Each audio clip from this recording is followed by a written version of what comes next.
Dostlar bu gün sizinlə şey eləyirik, qorxu oyunu oynayırıq. Salam dostlar. Qardaşımla yəni onlayn oynayırıq. Dostlar bu dəhşət çox qorxulu oyundur. Biz bir tur oynadık. Çox qorxduq da. Yəni elə bir canavar yavaş gəlir, amma yaxına çatan kimi kamera var. Yaxına çatan kimi adamın üstünə cümür. Baxın. Adamı ifşa eləyirəm. Bax hamımıza salam dostlar. TikTok çəkirik. Şir atın şir. Canlı yayın diyor. Bu ilə 100% qaranlıqda ətrafı görmək olur. Və görə baxın burada 8 var. Neyse ancaq elə eləmə bəlkə lazım. Burada köpək var.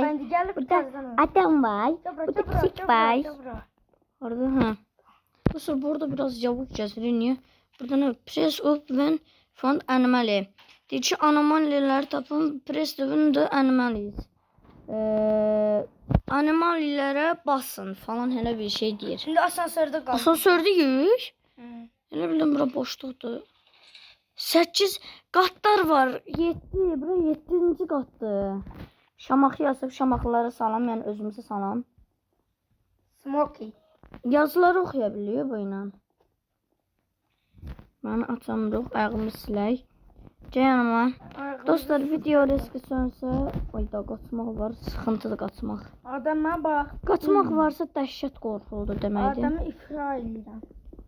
Dostlar video riski sönsə bilin ki proqram xarabdır. Bu gün futbol videosu çəkdim. Onda da dedim. Elə eləmə amin. Lazım olar. Bu ne səhraydı ayıbdır sorması. O qapı döyüldü. Gəlir. Ey. Bu ne balaca usta oldu.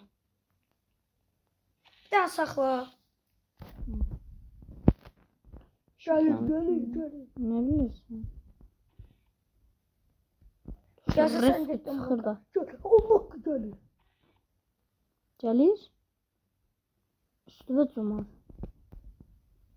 Necə gedək. Gəlmirək.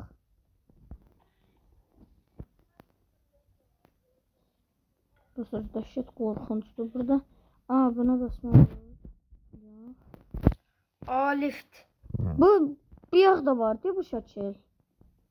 Ama 7-ci qatda yox. Niyə bağladın? Ne oldu ki? Ayda, niyə bağladın? Smoke, yəni hava, ne toz. Gəlir. Gördüm. Dostlar kaç. Seni sevdiğim abi. Ayda, öldü ye.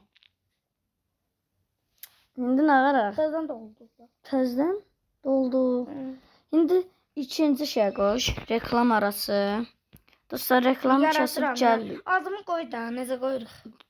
Bir dəqiqə. Adı sonra qoyaram onu. Videodan sonra qoyaram da. Necə qoyulur? Videodan sonra qoyaram, yarat. İkinci xəritəyə qoş. Gözdə yaradır. Mən yaradım. Yaradıram.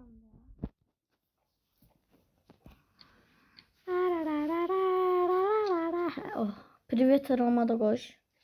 Girmək olsun deyə. Oyğum. Yarattım. Dərdən.